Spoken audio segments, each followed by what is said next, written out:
Welcome to Popternative, where we dive into topical discussions from the worlds of pop culture, social media, and sports. Here is your host, Peter Remoliotis, aka PD Beats. PD Beats here from Popternative, speaking to Gia Kim about Exo Kitty, premiering worldwide on Netflix May 18th. Welcome to the show. Thank you so much for being here.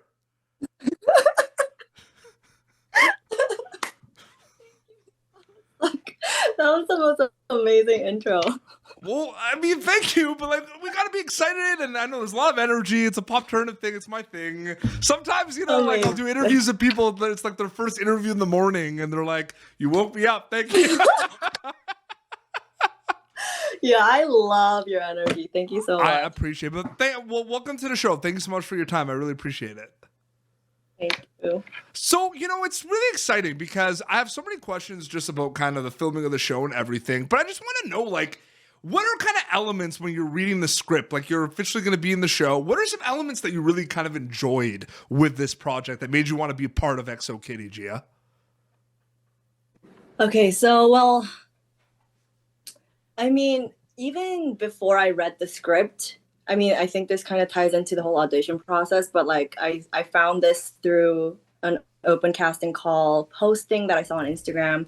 And as soon as I saw the breakdown of the characters that they were looking for, I was immediately like, whoa, this is really refreshing because I've never seen a character like Yuri before. Yeah. And just the fact that she was going to come to life on screen, whether it was through me or, somebody else, was really exciting to begin with. And then after I got the role, I guess I was just really excited to know what her story is. How does she tie in with Kitty, and what is her journey throughout this whole season?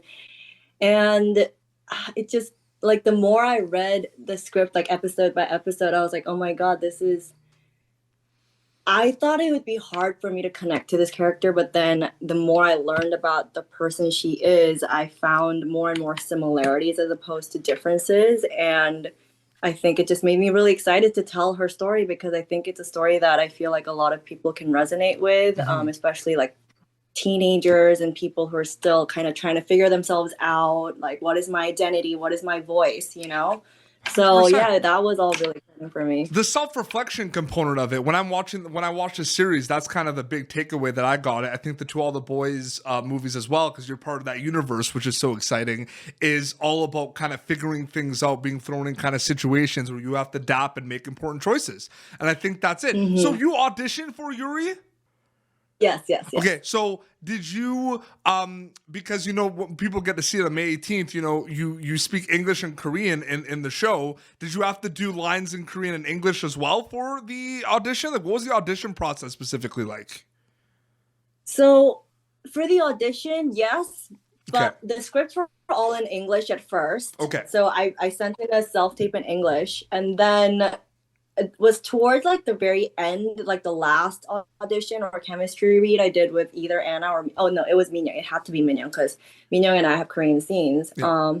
I think we had a minute, and then we did the scene in English, and then they asked us to do this whole thing in Korean. Okay. So it was kind of me on the spot interpreting the scene lines and then improvising kind of with Minyoung. So that was the only time I had to speak Korean in the audition process. But yeah, that's what we did. Absolutely. And it's interesting because, like a lot of the characters, we're specifically talking about your character, there's a complexity to the character, but this is a very, and again, we don't want to go on spoilers or anything, but you play a very important character for a lot of the storyline and for a lot of things, in Kitty's life and everything.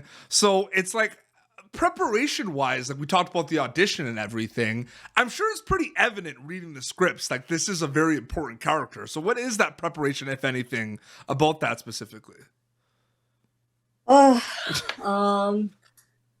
was really hard. I'll be honest, it was the toughest for me. Well, not just in terms of this is my biggest role on screen, but it was just tough just because I feel she's a very complex character, and it's easy if you just think of her as the queen bee, the evil queen bee, right? Yes. But that's so one-dimensional, and that's not what she is. And she comes from this affluent background, living this very like in the spotlight kind of life that I couldn't relate to. But at the same time, that's why I think the more I dug into it, I was like, she's a human being. I'm a human being. We both want to be loved, seen, and appreciated for who we are. And that's like the core connection that I made with her, like being loved for who I really am. And actually, the day before I was supposed to go on set, I got diagnosed for COVID. So then my whole shoot had to get like postponed by 10 days, which meant 10 days of quarantine. Mm-hmm. And at first I was like, oh my God, I was so ready, but now I have to like wait 10 more days. But then, okay, this is a sign I'm going to backtrack. Just another opportunity for me to learn her better. So then I just kind of got with some of my favorite acting coaches through Zoom while I was quarantining. And then during those sessions, I kind of really I try to put her into my body more and not just like go through the analysis, like the heady part of it. And that's when I kind of figured out like, what's her private persona like what's her public persona? Like, what is her affirmation? Like, what kind of motto does she live by? What's the thing that she tells herself all the time kind of thing? Like, I really got to explore her that way deeper. Yeah. That's so interesting that's so interesting too, because the way you were kind of talking about that, it really is a journey and a process to kind of bring this character from the screen to life, from the script, bring it to life on screen basically. And I just feel like, are there kind of moments where you had a proper understanding and a grasp of this character, or did you feel like you were learning still as you were going and even filming it about Yuri specifically? Because it's a complex character, like we said, right? You know what I mean? Yeah, and I mean, I think the quarantine prep process that I did during quarantine really helped, because I kind of like embodied her from like when she was a kid to when she's a teenager now, and like what events could have happened to shape the way she is today, right? And like actually physically doing that with my body and putting her in me really helped me. Yeah. But then even then, at the end of the day, I was like, first day on set, I was like, oh my God, do I even know who Yuri is? Like, did they pick the right person? I was like having mad imposter syndrome all throughout the production. But I think it definitely became better and better as the episode went on. And also my co-actor, Anthony, he was like, honestly, I figure it out as I go as well. Like, you can never really have the character all figured out at the beginning, And that was also comforting to me too, to know like, okay, it's okay to not maybe know everything, but also then I realized that's also part of being Yuri. She doesn't know who she is right now. So I'll go on the journey with her and not put all that pressure on myself to figure everything out beforehand. So you did an incredible job with this character, Gia. I just want to say that. Thank you so much. And I gotta say something. Here's the thing. It's coming on May 18th, so the show's not out yet. So this is a prediction, all right? This is a PD Beats Pop Turn prediction right now. You ready for this? Okay. I think Yuri will be a fan favorite once the show gets disseminated to the world. I think so. I'm making this right now. We could check back, a couple weeks after the show was out. But I think I might be right. And I'm usually right about these things, and I'm saying it. So I think it's such an interesting character. You mentioned kind of the Queen Bee component, but there's this misunderstood component of her that is so kind of refreshing and important. So it's like, thank you for sharing kind of the journey of kind of auditioning and preparing, because I find that so fascinating, because it's never going to be clear cut. But no, you did an amazing job, and I just want to know, you're making me cry. Like, I can't. Thank you so much for saying that. No problem. It's the truth, and you work really hard, and the world's gonna see it, and it's amazing. So I just want you to know that it's important. I want to say these things because it's true.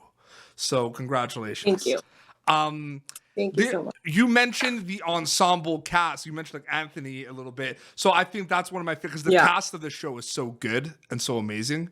And I just kind of wanted to know, like, what was it kind of like working with anyone specific? You mentioned a little bit about Anthony and everything, but what was it like working with Anna? Like, what was it like working with everyone? Jocelyn, what was that like specifically?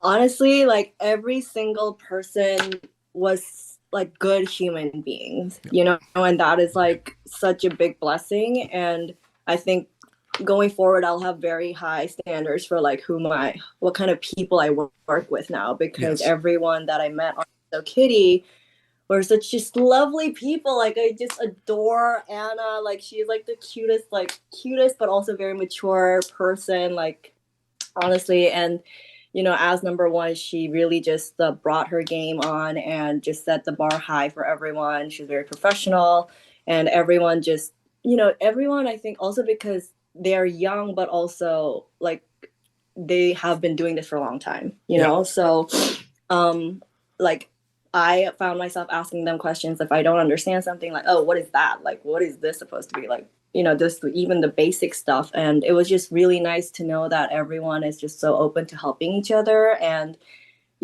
obviously we got along off screen, which is why I think we got along on screen too. So that was honestly the biggest blessing, was the people in the show. 100%. And then last question before we wrap up. I mean, it's going to be so amazing and exciting because the show's going to kind of drop on May 18th. Everyone's going to watch XO Kitty because it's going to be available worldwide on Netflix and across all these different time zones. Like, it's so crazy. It's going to be so quick and everything. When they get a chance to watch the show, Gia, what are you hoping they'll get out of it takeaway-wise when they get to watch XO Kitty?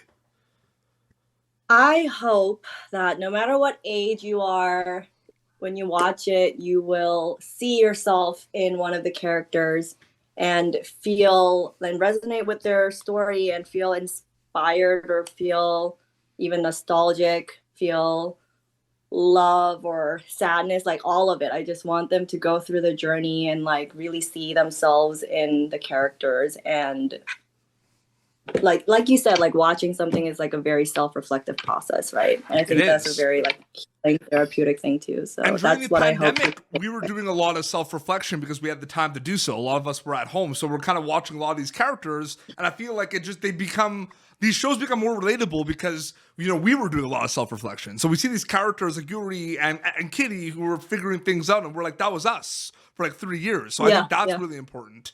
And May 18th, coming out pretty soon. That's crazy. May 18th, worldwide on Netflix. XO Kitty. Gia, thank you so much for joining me on the show. It was really great chatting with you. Thank you so much, Petey. You are honestly like one of the best people that I've talked to for an interview. So thank you so much for your energy. I thank you for having me. I really appreciate you saying that. Thank you so much. And yeah, so basically XO Kitty, May 18th, worldwide on Netflix. It's going to drop. It's going to be awesome. They can check that out. And your Instagram account, where can people follow you to keep update with you on Instagram? Did they just put like a handle specifically? Yes, it's very easy. This is Gia Kim. Awesome. So they can check that out. That's amazing. Well, this has been Popternative, youtube.com/Popternative for previous episodes. You're going to be able to catch Gia Kim as Yuri in XO Kitty, dropping worldwide on Netflix May 18th. Until next time, this is Gia Kim and PD Beats signing off. Thank you for tuning in to Popternative. Make sure to check out our past episodes of Popternative on YouTube. Be sure to like Popternative on Facebook and follow us on Twitter. This has been an Autograph Communications production.